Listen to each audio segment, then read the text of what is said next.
Hello everyone, this is Manjari Kalyankar, Assistant Professor from Rajgarh Institute of Management Research and Development, Pune. I again welcome you all for our today's session of MBA Semester 3, Course 301 Strategic Management. We will be again continuing with a part of Unit 1, that is Understanding Strategy. In our previous session, as we have already studied the concept of vision, mission, and their characteristics, in our today's session, we will limit our study towards the process of envisioning. Now, before moving towards the process of envisioning, let us first understand the concept of envision. Vision statement of an organization is the important future state which an organization admires. Envisioning helps the organization to formulate the vision statement for the organization. Envisioning is an interactive tool to guide the visionary thinking of stakeholders of an organization with an interest in a subject. It helps to arrive at a common vision, mission, identity, values, and profile to the identified problems that may put at risk reaching the envisioned. The first step in envisioning process is to understand the organization. The foremost step of formulating a vision statement is to understand the organization.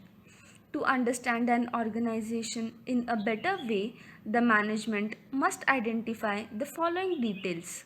First one, the nature of the industry.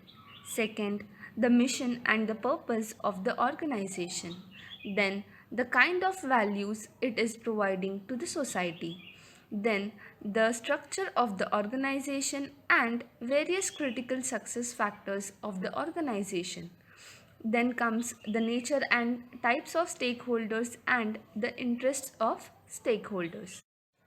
With this, management can understand the organization in a better way. Now, the second step in the process of envisioning is to conduct an audit.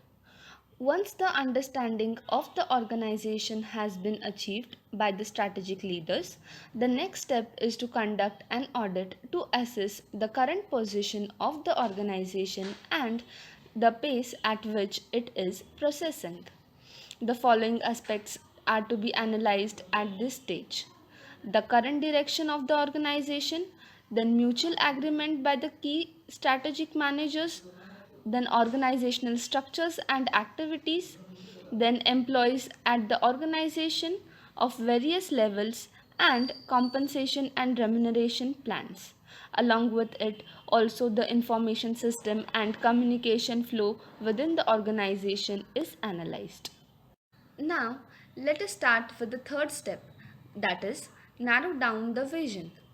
After conducting the audit, the next thing to do is to narrow down the perspectives of the vision statement. Narrowing down here implies considering the factors that are necessary to form a vision statement. Some of the important questions to be answered here are as follows. That is, what are the limitations of the vision statement? Then, what would be achieved by the vision statement? And what issues are to be considered by the vision statement?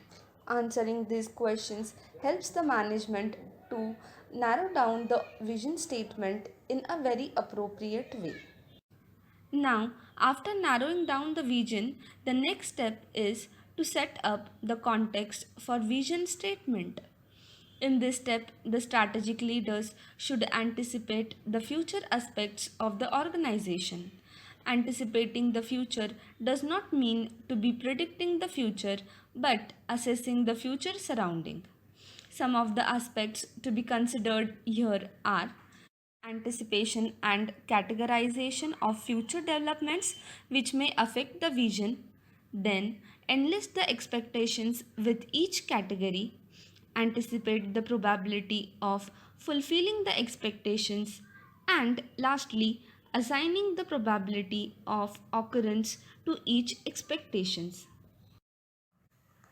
Now, the fifth stage in the process of envisioning is to create new future scenarios. As soon as the expectations are anticipated, and their effects and fulfillment probabilities are understood, the next step is to associate those expectations to form a new scenarios, which involves a variety of possibilities in future anticipated by the strategic leaders. This will highlight the possible future scenarios that the organization may have. Now, after creating new future scenarios, the next step is to formulate alternative vision statements.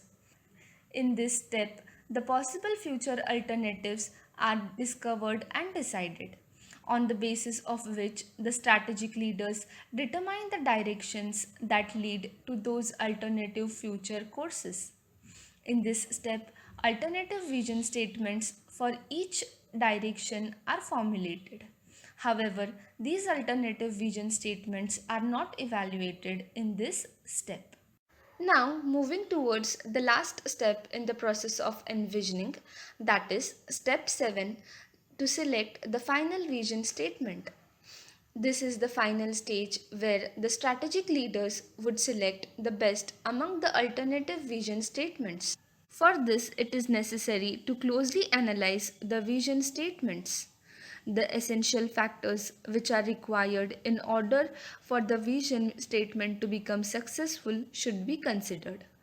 After analyzing the characteristic features of a good vision statement, the alternative vision statements are compared and analyzed against the possible future challenges and opportunities.